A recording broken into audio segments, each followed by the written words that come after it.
সকালের খবর দিয়ে আমার রিপোর্টিং জীবন শুরু, সাংবাদিকতা শুরু। প্রেসিডেন্ট জিয়াউর রহমানের কফিনের উপরে বেগম খালেদা জিয়া কিভাবে লুটিয়ে পড়লেন। পোস্টারে পোস্টারে দেখেছি বেগম জিয়াকে। বেগম খালেদা জিয়া দ্বিতীয়বার জন্ম লাভ করবে না। তার মেধার কোন দিকটাকে ভালো লেগেছে এবং কোন দিকে তার প্রমাণ পেয়েছেন? প্রতিটা ক্ষণে ক্ষণে প্রতিটা পদক্ষেপে তার মেধার পরিচয় দিয়ে গেছেন। আওয়ামী লীগ, জামাত সবাই এরশাদের হাত ধরে নির্বাচনে গেল, কিন্তু বেগম খালেদা জিয়া নির্বাচনে যাননি। 1990 সালে এরশাদের পতন ছাড়া বেগম খালেদা জিয়া নির্বাচনে যাননি। বিদেশে আমার কোনো ঠিকানা নেই। এই দেশের মাটি, এই দেশের মানুষই আমার সব। আমার ঠিকানা যদি থাকে তো এই দেশেই আছে। প্রিয় দর্শক, আজ 30শে ডিসেম্বর 2025 সাল। আজ ভোর 6টার সময় বাংলাদেশের অভিভাবক, তিনবারের প্রধানমন্ত্রী, বিএনপি চেয়ারপারসন বেগম খালেদা জিয়া ইহলোক ত্যাগ করে পরলোকে পাড়ি জমিয়েছেন। আজ বাংলাদেশের জন্য একটি শোকের দিন। বাংলাদেশের 18 কোটি মানুষের হৃদয়ে স্থান করে নেওয়া বেগম খালেদা জিয়ার আজকের এই মৃত্যুর দিনে শোকে ভাসছে পুরো দেশ, পুরো জাতি। যেন বাংলাদেশ হারিয়েছে তাদের এক অভিভাবক। বেগম খালেদা জিয়া গণতন্ত্রের প্রতীক, বাংলাদেশের সার্বভৌমত্ব রক্ষার প্রতীক। স্বাধীনতা অর্জনের চাইতে স্বাধীনতা রক্ষা যে কত কঠিন, সেই পরীক্ষায় উত্তীর্ণ একজন মানবী, যিনি মহাকালের বাংলাদেশের রাজনীতির এক মহানায়িকা হয়ে চিরকাল বাংলাদেশের মানুষের মণিকোঠায় জেগে রইবেন। আজকে বেগম খালেদা জিয়ার প্রসঙ্গেই আমরা কথা বলবো। আমাদের স্টুডিওতে এসেছেন সিনিয়র সাংবাদিক সিরাজুল ইসলাম, রাজনৈতিক বিশ্লেষক এবং আন্তর্জাতিক রাজনীতিরও বিশ্লেষক বটে তিনি। বেগম খালেদা জিয়াকে উনি কীভাবে দেখেছেন তার দৃষ্টিতে আমরা শুনব সেই কথা। সিরাজুল ইসলাম, আপনাকে ধন্যবাদ, আপনাকে অভিনন্দন। খালেদা জিয়াকে আপনি কীভাবে দেখেছেন, কীভাবে চিনেছেন এবং একজন সাংবাদিক হিসেবে আপনার মূল্যায়নটা? আপনাকে ধন্যবাদ আমাদের দর্শক শ্রোতা সবাইকে। আমি প্রথমেই আমার হৃদয়ের মণিকোঠা থেকে, মানে অন্তরের অন্তঃস্থল থেকে সর্বরকমের শ্রদ্ধা জানাচ্ছি বেগম খালেদা জিয়ার প্রতি। তার রুহের মাগফিরাত কামনা করছি। বিএনপির লক্ষ কোটি সমর্থক, কর্মী এবং নেতৃত্বের প্রতি আমি শ্রদ্ধা জানাচ্ছি। তাদেরকে আজকের দিনে শোক এবং সমবেদনা জানাচ্ছি।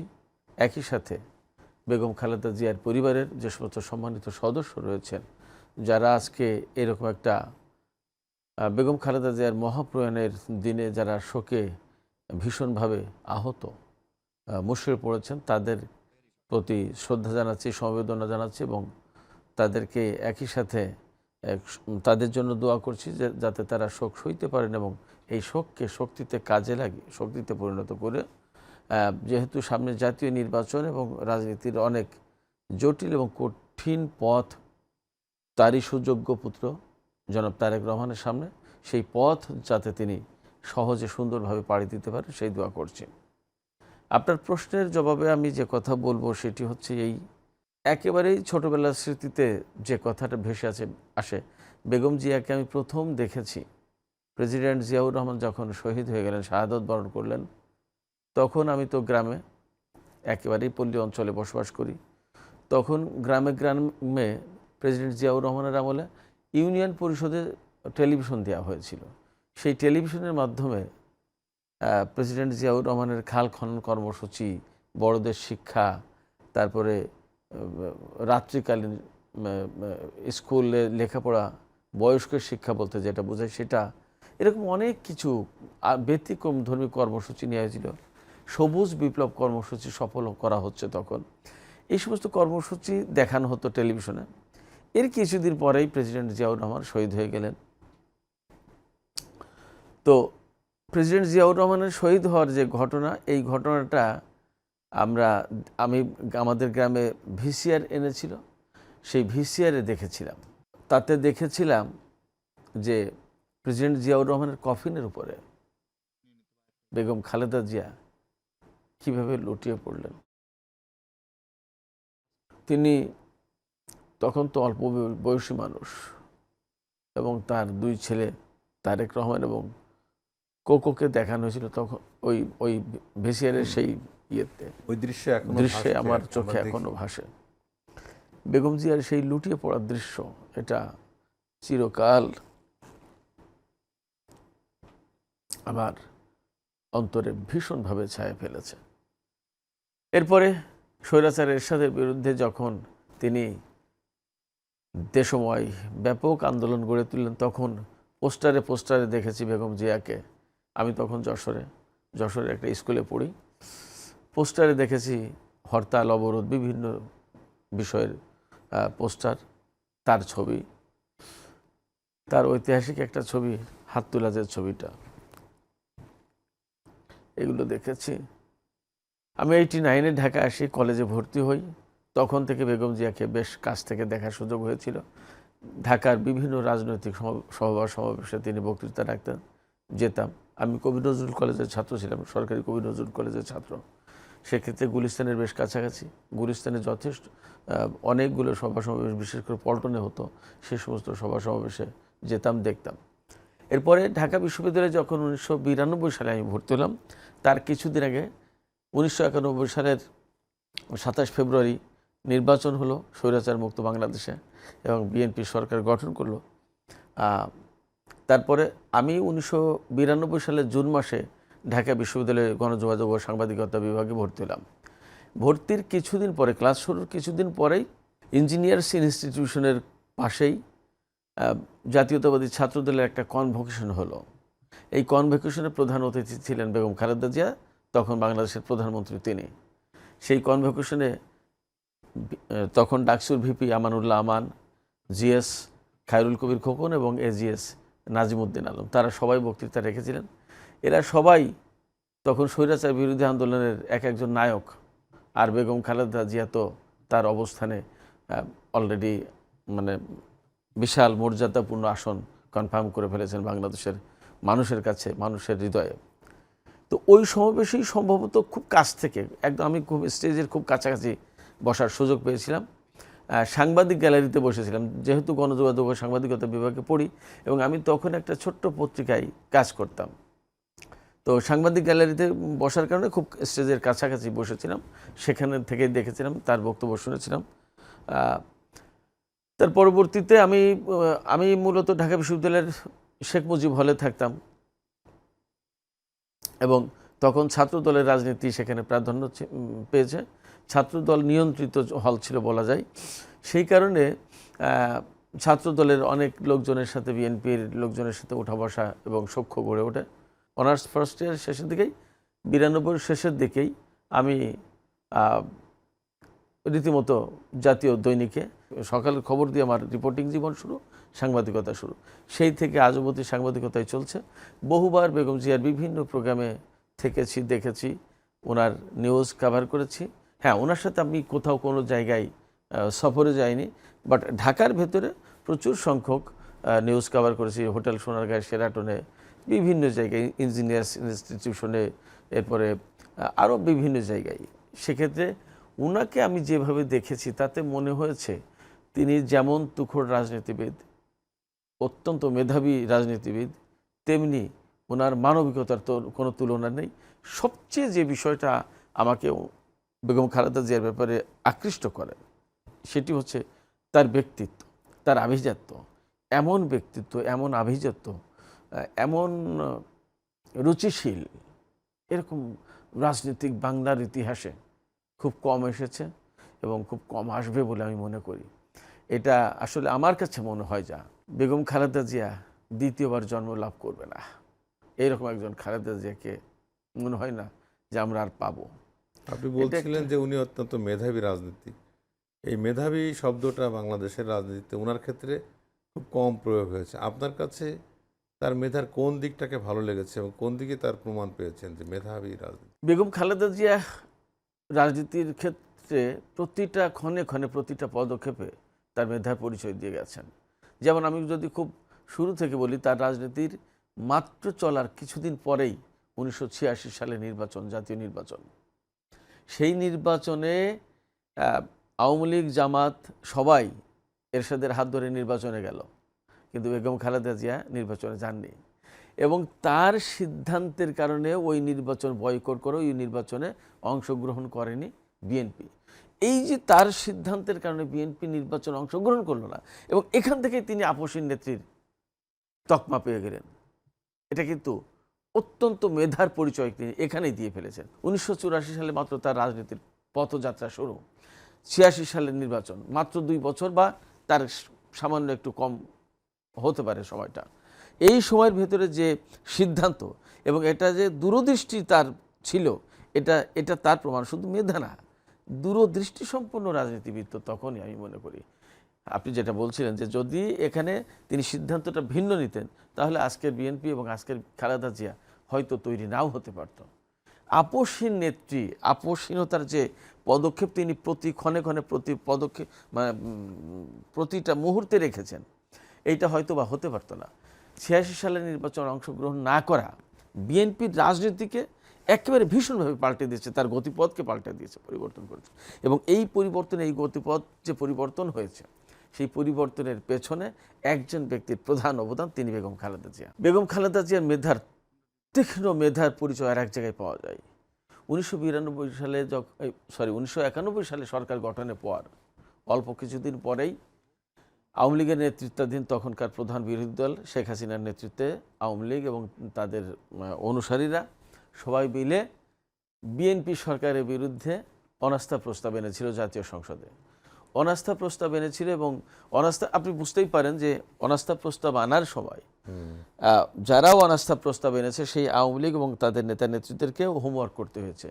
কোন কোন পয়েন্টে অনাস্থা প্রস্তাব আনছে, এই অনাস্থা প্রস্তাব আনার পক্ষে যুক্তি সব কিছু দীর্ঘ সময় নিয়ে তারা হোমওয়ার্ক করে সেই সমস্ত জবাব দেওয়ার সুযোগ পেয়ে সেই অনাস্থা প্রস্তাব সংসদে উত্থাপনের সুযোগ পেয়েছেন এবং বেগম শেখ হাসিনা সেই অনাস্থা প্রস্তাব উত্থাপন করলেন। তিনি বেশ লম্বা বক্তৃতা করলেন। এর জবাবে তাৎক্ষণিকভাবে উপস্থিত মতো ওই জায়গায় বেগম জিয়া যে জবাবগুলো দিয়েছিলেন, সেই জবাবে একেবারে বিরোধী দল প্রচণ্ডভাবে বলছি আমি, কোণঠাসা হয়ে পড়ে এবং ওই সংসদে অনাস্থা প্রস্তাব নাকচ হয়ে যায়, বাতিল হয়ে যায়। এবং সেই সময় একেবারে আওয়ামী লীগের খাস লোক যারা অন্ধভাবে আওয়ামী লীগ সমর্থন করে, তারাও ওই সময় বেগম জিয়ার মেধা এবং তার ওই বক্তৃতার প্রশংসা করতে বাধ্য হয়েছিলেন এবং সেই সমস্ত লোক বেগম জিয়ার মেধাকে প্রশংসা করে বলেছিলেন যে সত্যিই বেগম জিয়া একজন তুখোড় রাজনীতিক এবং অত্যন্ত ক্ষুরধার বিশ্লেষণধর্মী মেধা তার আছে এবং তিনি প্রকৃতপক্ষে মেধাবী একজন রাজনীতিবিদ। তাছাড়া এত তাৎক্ষণিকভাবে, এতটা উপস্থিতভাবে এই রকম প্রতিটা প্রশ্নের প্রতিটা পয়েন্টের জবাব দেওয়া সম্ভব হতো না এবং যার কারণেই তো আজকের বেগম খালেদা জিয়া এবং এত ওই যে সংসদে অনাস্থা প্রস্তাব এনেছিল, শেখ হাসিনা কিসের উপরে দাঁড়িয়ে অনাস্থা এনেছিলেন এবং তার জবাবে বেগম খালেদা জিয়া কি বলেছিলেন যে ওইটা নাকচ হয়ে গেল বা বাতিল হয়ে গেল? বিএনপি যখন সরকার গঠন করে 1991 সালে, তখন কিন্তু শেখ হাসিনা একদম সরাসরি বলেছিলেন যে, সংসদেই বলেছিলেন যে বিএনপি এই সরকারকে কোনোদিন শান্তিতে থাকতে দেওয়া হবে না, তারা ধাক্কা মেরে গণতন্ত্র শেখাবে। এই কথাটা খুব ঐতিহাসিক একটা উক্তি, ঐতিহাসিক ইতিহাস হয়ে রয়েছে, এটা মানুষের মনে থাকার কথা শেখ হাসিনার পক্ষ থেকে বলা হয়েছিল এবং সম্ভবত ওই অনাস্থা প্রস্তাবের দিনেই এই সমস্ত কথা বলেছিলেন যতদূর মনে পড়ে। কিন্তু বেগম যতগুলো অভিযোগ এই সরকার অচল, এই সরকার চলতে পারে না, রাজনৈতিক স্থিতিশীলতা আনতে পারেনি বা সামগ্রিকভাবে অর্থাৎ বিভিন্ন রকম ক্ষেত্রে ব্যর্থতার অভিযোগ এনে এই তৎকালীন বিএনপি সরকারের বিরুদ্ধে অনাস্থা প্রস্তাব এনেছিল। কিন্তু কি যে বলেছিলেন সব তো আর মনে রাখা যায়নি, সেটা অনেক আগের কথা। তখন আমরা ইউনিভার্সিটির ছাত্র, আমি খুব পরিষ্কার মনে আছে আমাদের মুজিব হলের টিভি রুম যেটা, সেই রুমে বসে আমরা তখন দেখেছিলাম, এই বক্তব্য শুনেছিলাম এবং আপনি বিশ্বাস করবেন কিনা জানি না, পিনপত নিরাপত্তা ছিল বেগম খালেদা জিয়ার সেই বক্তব্যের সময়। না, আমিও ওইটা শুনেছিলাম, আমিও দেখেছিলাম। হ্যাঁ, আমিও খুব অবাক হয়েছিলাম যে মনেই করতাম যে ইনি কি আসলে কথা বলতে পারবেন। হাসিনা যেভাবে তাকে আক্রমণ করলো, তার পাল্টা জবাবটা কি যেন অপেক্ষা ছিলাম। জবাবটা যখন দিল তখন বেশ বিস্মিত হলাম যে তাই। হ্যাঁ, আপনার কথার সঙ্গে আমি একমত। এবার আসেন তার যে আপসীনতা, আমি বলছি 25 সাল পর্যন্ত তার এই যে জীবদ্দশাকাল সময়ে আর কি কি নজির তিনি রেখেছেন রাজনীতিতে, যে আপোষহীন অবস্থান ধরে দেখেন, রেখেছেন? আমি বলি, এটা খুবই সহজ একটা বিষয়, মানে আমরা আমাদের চোখের সামনে তো দৃশ্যমান। সেক্ষেত্রে আমি কয়েকটা পয়েন্ট যদি তুলে ধরি তাহলে আপনি বুঝতে পারবেন। 1986 সালে যখন নির্বাচনে যাননি, সেটা তো এই জায়গা থেকে তো তার নামের সাথে আপসী নেত্রী লেগেই গেল। পরবর্তীতে এর সাথে সাথে কোনো রকমের জেল জুলুম, আটক, গ্রেপ্তার কোনো কিছুতেই তাকে তার পথ থেকে, তার লক্ষ্য উদ্দেশ্য থেকে, তার জায়গা থেকে সরানো গেল না। এটা কিন্তু খুব পরিষ্কার। দ্বিতীয়ত, এরশাদের আমলে বিএনপি কোনো নির্বাচনে গেল না, এবং আপনার 1990 সালে এরশাদের পতন ছাড়া বেগম খালেদা জিয়া নির্বাচনে যাননি। সবগুলো কিন্তু আপোষহীনতার ফল। অনেক সময় হয়তো কখনো কখনো রাজনীতিতে এরশাদের সাথেও হয়তো বোঝাপড়ার চেষ্টা হয়েছে বিএনপির অঙ্গন থেকে, কিন্তু ফাইনালি আওয়ামী লীগের সাথে যেভাবে গেছে আপনার জাতীয় পার্টি বা এরশাদ, বিএনপির সাথে কিন্তু আলটিমেটলি ফাইনালি কোনো জোট হয়নি। পাশাপাশি 111-এর ঘটনাটা যদি আমরা বলি, বড় দাগের ঘটনাগুলোই যদি আমরা তুলে ধরি, 111-এ যে মঈনুদ্দিন ফখরুদ্দিনের যে সেরা শাসিত যে সরকারটা এলো, তারা কিন্তু বারবার বেগম জিয়াকে দেশ থেকে বের করে দেওয়ার চেষ্টা করেছে। তারা শুধু তাই না, তিনি তখন তো বেগম খালেদা জিয়া কী কথা বলেছেন সেটা তো এখন ঐতিহাসিক উক্তি, যে বিদেশে আমার কোনো ঠিকানা নেই, এই দেশের মাটি, এই দেশের মানুষই আমার সব, আমার ঠিকানা যদি থাকে তো এই দেশেই আছে, বিদেশে কোথাও কোনো ঠিকানা নেই। আপনার মনে আছে যে বঙ্গভবনে যখন 111 সরকার শপথ নিতে যায়, সেই সময় সবাই ধারণা করেছিল যে মান্নান ভূঁইয়া যাবে বা বিএনপির লোকজন যাবে, কিন্তু ওই সময় কেউ যাইতে পারে না। এটা বেগম খালেদা জিয়ার সিদ্ধান্তের কারণে শপথ অনুষ্ঠানে বিএনপির পক্ষ থেকে পুরোটাই বয়কট করা হয়েছে। অথচ একই সময় আওয়ামী লীগের সবাই ওখানে উপস্থিত ছিল, হ্যাঁ গিয়েছিলেন। পাশাপাশি আরেকটা কথা খেয়াল করুন আপনি, 111-এর সরকারের শেষ দিকে যখন মঈনুদ্দিন ফখরুদ্দিন তারা সেফ এক্সিট চাচ্ছে, নিরাপদ প্রস্থান, যাতে তাদের প্রস্থানটা নিরাপদ হয়, কোনো ঝামেলায় না পড়ে, আটক না হয়, মামলা মোকদ্দমার মুখে না পড়ে, ইত্যাদি ইত্যাদি। এই জন্য এই মঈনুদ্দিনের পক্ষ থেকে বেগম জিয়ার কাছে কিন্তু সরাসরি প্রস্তাব দেওয়া হয়েছে যে আমাদেরকে বৈধতা দিলে, আমাদেরকে এই যে 111 যত ঘটনা সমস্ত সব কিছু ইন্ডেমনিটি দিয়ে দিলে, দায় মুক্তি দিলে বেগম জিয়াকে ক্ষমতায় বসানোর ব্যবস্থা, তার নির্বাচনটা স্বাভাবিক হবে এবং নির্বাচনে বেগম জিয়া ক্ষমতায় বসতে পারবেন। এই প্রস্তাবেও কিন্তু তিনি না করেছেন। অর্থাৎ এই যে এটাকে এক ধরনের কুপ্রস্তাব, তো অর্থাৎ তিনি রাজনীতির শুদ্ধ পথ থেকে তিনি বিচ্যুত হয়ে মঈনুদ্দিনের এই প্রস্তাবকেও তিনি গ্রহণ করেননি। অর্থাৎ তিনি বলেছেন যে নো, আমরা ইন্ডেমনিটি দেব না, দায় মুক্তি দেব না। এটাকে অনেকে বলেন যে রাজনৈতিক বোকামো, অনেকে বলে থাকেন যে বেগম জিয়ার। আপনি এটাকে কিভাবে দেখেন? আমি এইটাকেই তো দেখি আপোষহীনতার, তিনি যে আপোষহীন নেত্রী, সেই আপোষহীন নেত্রীর নতুন করে আরেকবার প্রমাণ পরিচয় প্রকাশ করে এই ঘটনা থেকে। এর জন্য কিন্তু ওনাকে অনেক বড় খেসারত দিতে অনেক, আর এই 25 সাল এখন পর্যন্ত বিএনপি আর পাওয়ারে আসে নাই। এটা নিয়ে অনেকের অনুযোগ অভিযোগ আছে যে উনি যদি সেদিন সিদ্ধান্ত মেনে নিতেন তাহলে হয়তো আজকে রাজনীতির প্রেক্ষাপট এরকম হতো না। এরকম দেশের আজকের এই মানে এই যে একটা ফ্যাসিস্ট সরকার জেকে বসেছে বা এই যে বিষয়গুলো নিয়ে আসতো না। না, আপনি কিভাবে? আমি ঠিক এইভাবে দেখতে চাই না, এই কারণে যে প্রথমত বেগম খালেদা জিয়া যদি সেদিন ভিন্ন পন্থা অবলম্বন করতেন বা মঈনুদ্দিনের সেই প্রস্তাবে রাজি হতেন, তাহলে তার যে রাজনৈতিক যে ক্যারিয়ার, বিশুদ্ধ রাজনীতির যে চর্চা, সেটা নষ্ট হয়ে যেত। প্রথমত আপোষী নেত্রী তিনি থাকতে পারতেন না। দ্বিতীয়ত মঈনুদ্দিন ফখরুদ্দিনের যে 111-এর যে ঘটনা, এটা তো একটা ওই জায়গায় গিয়ে শেষ হওয়ার কোনো কথা না। কারণ বাংলাদেশকে নিয়ে, বিএনপিকে নিয়ে, জিয়া পরিবারকে নিয়ে, বেগম খালেদা জিয়াকে নিয়ে এবং তারেক রহমানকে নিয়ে অনেকগুলো প্ল্যান ছিল, ছক ছিল। ওটা তো ওই পয়েন্টে শেষ হয়ে যাওয়ার কোনো কথা ছিল না, যেত না। ফলে ওইটা যদি উনি গ্রহণ করতেন তাহলে অন্য ফাঁদে পড়তেন, রাজনীতির বিশুদ্ধ চর্চাটা চলে যেত এবং অন্য ঘটনা ঘটতো। কারণ 111 ঘটানোই হয়েছিল, আমি আবারও বলছি, জিয়া পরিবারকে টার্গেট করে, বিএনপিকে টার্গেট করে, বেগম খালেদা জিয়াকে টার্গেট করে, শেষমেশ জনাব তারেক রহমানকে টার্গেট করে। আমি বলি যে, আমি সবসময় বলি, আজকে এই পর্যায়ে এসে আপনার কি মনে হয় যে সেই টার্গেট কি বাস্তবায়ন হয়নি? অনেকটাই তাদের যে টার্গেট যারা 111 ঘটিয়েছিল বা 111 আজকে ঘটিয়েছিল, খালেদা জিয়ার যে মৃত্যু অসুস্থতার মধ্যে হ্যাঁ, দিয়ে অনেক অনেক টার্গেট তো তারা, এবং তারেক রহমানের উপর যে নির্যাতন হয়েছিল এবং উনি বিদেশ থাকতে বাধ্য হয়েছিলেন, এত নির্বাসিত জীবন যাপন করেছেন, সেটা কি ওই 111 থেকে টার্গেট করে কিনা?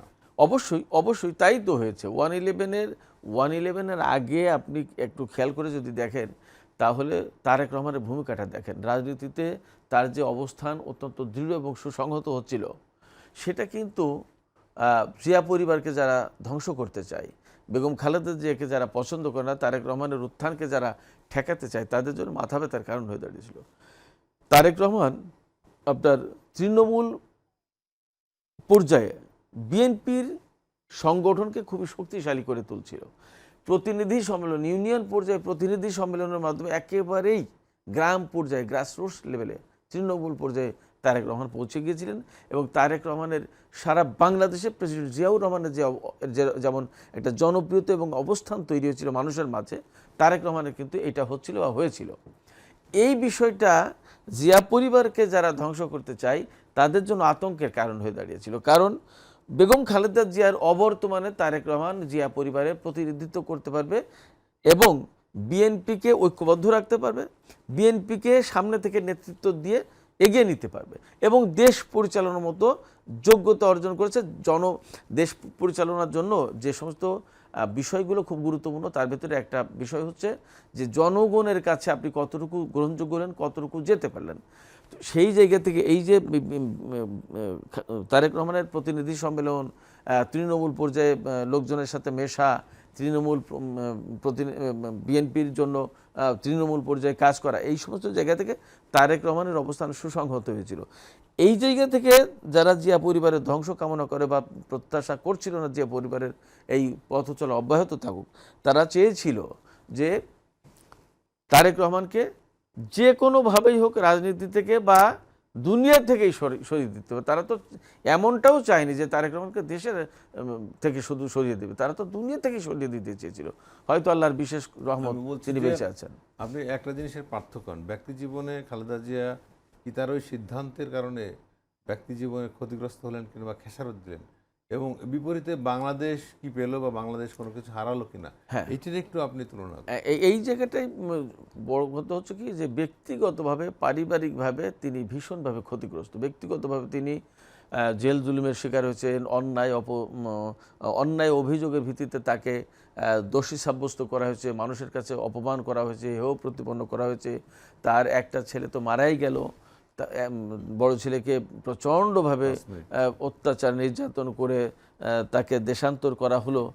এগুলো তো জিয়া পরিবার এবং বেগম খালেদা জিয়ার জীবন থেকে, ব্যক্তিগত জীবন থেকে, তার পরিবার থেকে এগুলো চলে গেছে। এবং আজকে বেগম খালেদা জিয়া যখন দুনিয়া থেকে চলে গেলেন, তখন তিনি তার সন্তানটাকে আদৌ কোনো কিছু বলে যেতে পারলেন কিনা আমরা তো জানি না, যে অবস্থার ভেতর দিয়ে তিনি চলে গেলেন। এগুলো সবই তো তারই ফল। কিন্তু একটা বিষয় পরিষ্কার হয়েছে যে তার এই অনমনীয় এবং আপোষহীন অবস্থানের কারণে আজকের বাংলাদেশ তার স্বাধীনতা সার্বভৌমত্ব ধরে রেখেছে। এবং আজকে 2024 সালে যে গণ আন্দোলন হলো এবং যার ভেতর দিয়ে ফ্যাসিবাদের পতন হয়েছে, তার পেছনে বেগম খালেদা জিয়ার আন্দোলন, তার অবদান, তার ভূমিকা, তার আপোষহীন ভূমিকা, পদক্ষেপ, সমস্ত সব কিছু গুরুত্বপূর্ণ ভূমিকা রেখেছেন। তিনি জেলের থেকেও, তিনি অসুস্থ থেকেও, মানে পেছন থেকে যে অফুরান প্রাণ শক্তি জুগিয়েছেন আন্দোলনকারীদের জন্য, সেটার মূল্য তো আমরা সাহসের প্রতীক হয়ে এবং ছিলেন, মানুষকে উজ্জীবিত করেছেন, প্রাণ শক্তি দিয়েছেন, যেটার মূল্য তো আমরা এই সাদা চোখে দিতে আপনি কি দেখতে পাচ্ছেন কিনা? কারণ আমরা দেখেছি কিশোর তরুণ, আজকে যারা এনসিপি বলছে, বৈষম্য ছাত্র আন্দোলন যারা করেছে, ওই সময় কি বিএনপির ভূমিকা এতটা দৃশ্যমান ছিল যে আন্দোলনে শেখ হাসিনার পতন ঘটলো, ওইটা অংশগ্রহণটা বিএনপি কি ছিল বা খালেদা জিয়ার অবদান কি ছিল? আপনি কিভাবে দেখেন এটা? দেখেন, ওই আন্দোলন, ফ্যাসিবাদ বিরোধী আন্দোলন হঠাৎ করে তো কোনো কিছু গড়ে ওঠেনি।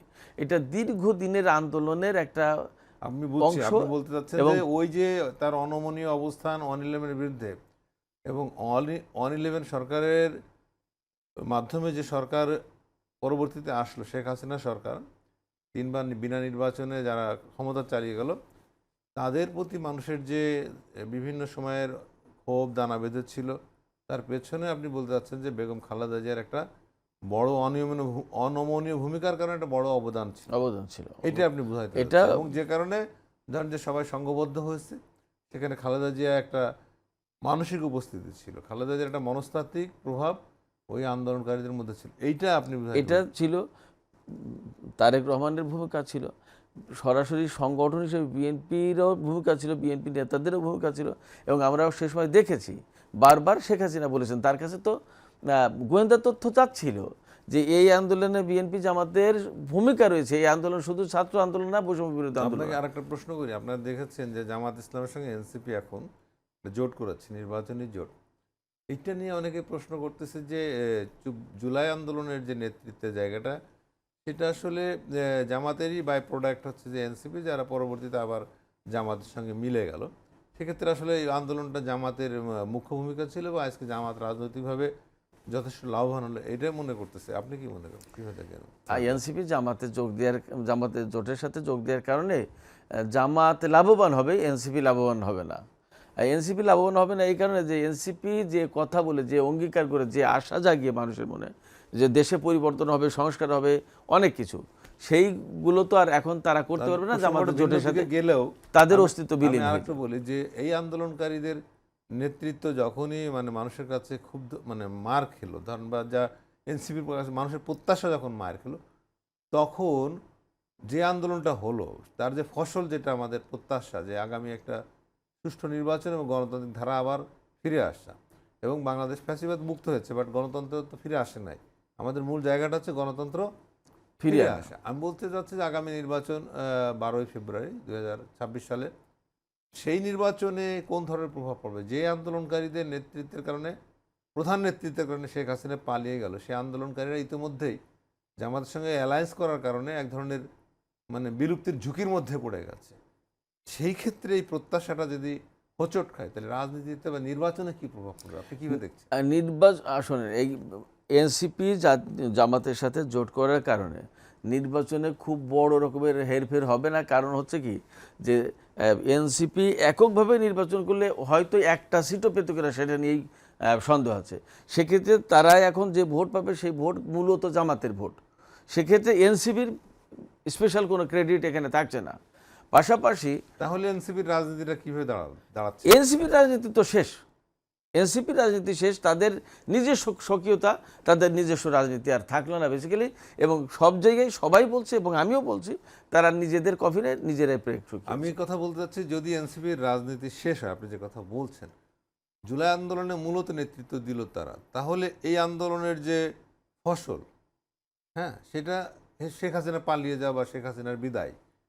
কিন্তু পরবর্তী যে জেনারেশন যে রাজনীতির স্বপ্ন দেখত, যারা তরুণ, একটা বিশাল তরুণ জনগোষ্ঠী, কিশোর থেকে শুরু করে তরুণ, কিশোর, কিশোরী এবং যুবক যুবতীরা এর দিকে ধাবিত হয়েছিল বা এদের মনোযোগ আকর্ষণ করতে সক্ষম ছিলেন, এরা কোথায় যাবে? এদের আশ্রয়স্থলটা কোথায়? আমি খুব সহজ করে বলি, পরিষ্কার করে বলি, সেই জায়গাটা তারেক রহমানের কাছে হতে পারে, সাথে হতে পারে, পাশে হতে পারে।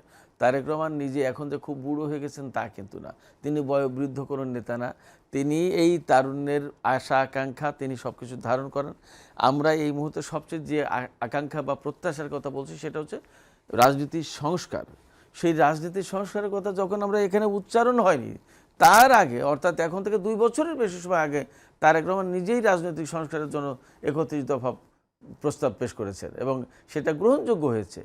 আপনাকে শেষ প্রশ্ন হচ্ছে যে এই নির্বাচন সামনে রেখে আর কিছুদিন বাদেই নির্বাচন, বেগম খালেদা জিয়া নির্বাচনটা দেখে যেতে পারলেন না, কিন্তু তার দল রেখে গেলেন, বিশাল সমর্থক গোষ্ঠী রেখে গেলেন, কোটি কোটি ভক্ত রেখে গেল। আগামী নির্বাচনে এই কিছুদিন পরে যে নির্বাচন, তার মৃত্যুটা এই নির্বাচনে কিভাবে প্রভাব তৈরি করে, আপনার কি মনে হয়? আমার কাছে মনে হয় যে এই মৃত্যু খুব নেগেটিভ কোনো প্রভাব, নেতিবাচক কোনো প্রভাব ফেলবে না। বরং আমরা বলি না যে মৃত অমুক ব্যক্তির চেয়ে, জীবিত অমুক ব্যক্তির চেয়ে মৃত অমুক ব্যক্তি বেশি শক্তিশালী। যেমন হাদির কথা বলি, হাদি জীবিত অবস্থায় কতজন মানুষ চিনতেন, কিন্তু যখন মারা গেলেন তখন কিন্তু তার প্রতি ভালোবাসা, তার প্রতি একটা জোয়ার, মানুষের ভালোবাসার জোয়ার আমরা দেখলাম, তাই না? বেগম খালেদা জিয়া তো আপসী নেত্রী, তিনি জননন্দিত এবং 3 বারের প্রধানমন্ত্রী, এবং তিনি একজন রাজনীতির সেটেলড একজন চরিত্র তিনি, কেমন সেই জায়গায় তিনি যখন, এবং এই রকম ভালোবাসা, এই রকম শ্রদ্ধা নিয়ে বাংলাদেশের কোনো রাজনীতিবিদ বাংলাদেশ মানে দুনিয়া থেকে বিদায় নিয়েছেন কিনা জানা নেই। ধন্যবাদ। আমি সেই জায়গায় বেগম জিয়া যেভাবে চলে গেলেন, এই জায়গায় তার অবর্তমান, তার অনুপস্থিতিটাই বাড়তি শক্তির কারণ হবে বিএনপির জন্য। সম্প্রতি কিছুদিন আগে হাদির জানাজা অনুষ্ঠিত হলো, তার বিশাল সমাবেশ, বিশাল মানুষ, সব শ্রেণীর মানুষ এখানে যুক্ত হলো। আগামীকাল বেগম খালেদা জিয়ার জানাজা হবে এবং প্রেসিডেন্ট জিয়াউর রহমানের কবরের পাশেই তাকে কবরস্থ করা হবে। এই রাজধানীর প্রাণকেন্দ্রে, সংসদ ভবনের প্রাণের কেন্দ্রে স্বামীর পাশে বেগম খালেদা জিয়া চিরতরে ঘুমিয়ে থাকবেন, শুয়ে থাকবেন। এটা একটা মানুষের জন্য অনেক বড় অর্জন। স্বামী এবং স্ত্রী একটা রাষ্ট্রের মূল কেন্দ্রে চিরতরে শায়িত থাকবেন এবং একটা সমাধিস্থল গড়ে উঠল, বিশাল একটা অর্জন। আপনি কি প্রত্যাশা করেন আগামীকালের জানাজায় কি পরিমাণ লোক হতে পারে, বা সেটা কীভাবে সামাল দেওয়া সম্ভব এই উপস্থিতি? এখানে আমি একটা কথা বলি যে বেগম খালেদা জিয়া তার দীর্ঘ 4 দশকের রাজনৈতিক জীবনে মানুষের যে ভালোবাসা অর্জন করেছেন, দেখেন তিনি যতবার নির্বাচন করেছেন এবং যত আসনে, তার প্রত্যেকটা আসনে তিনি বিজয়ী, তার জীবনে কোনো পরাজয় নেই। এটা যে মানুষের কতটা আস্থা, তার উপরে কতটা ভালোবাসা, এটা কিন্তু তার একটা প্রমাণ। এবং এই ভালোবাসা, এই শ্রদ্ধা, এই আস্থা নিয়েই তিনি দুনিয়া থেকে বিদায় নিয়েছেন। তার একটা বহিঃপ্রকাশ আমরা আগামীকাল দেখব, এবং কত লক্ষ মানুষ যে সেখানে জড়ো হবে সেটা আসলে এখন প্রেডিক্ট করা সম্ভব না। তবে আমি মনে করি যে সব রেকর্ড কালকে ভেঙে যাবে, এবং কালকে জানা যায়, আমি মনে করি যে যথেষ্ট শৃঙ্খলার সাথে হবে, কারণ জানাজা অনুষ্ঠান, এখানে বিশৃঙ্খলার কোনো কারণ নেই, সুযোগ নেই।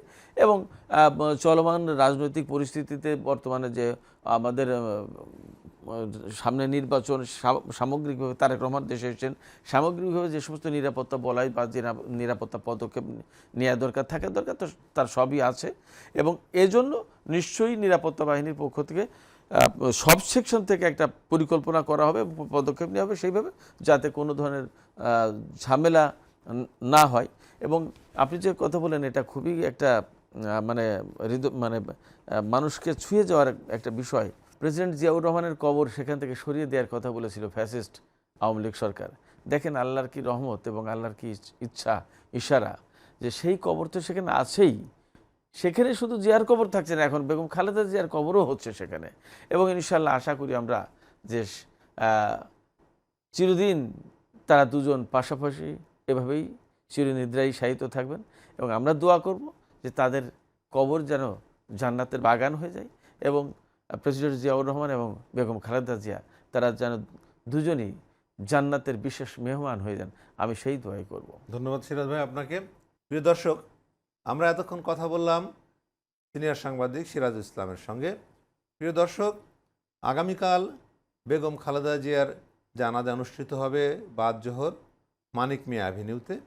বিশাল সেই অ্যাভিনিউ, কোটি মানুষ ধারণ করার ক্ষমতা রাখে। এখন আজকে পর্যন্ত মানুষের ধারণা হচ্ছে যে কত লক্ষ লোক হবে হিসেবের বাইরে।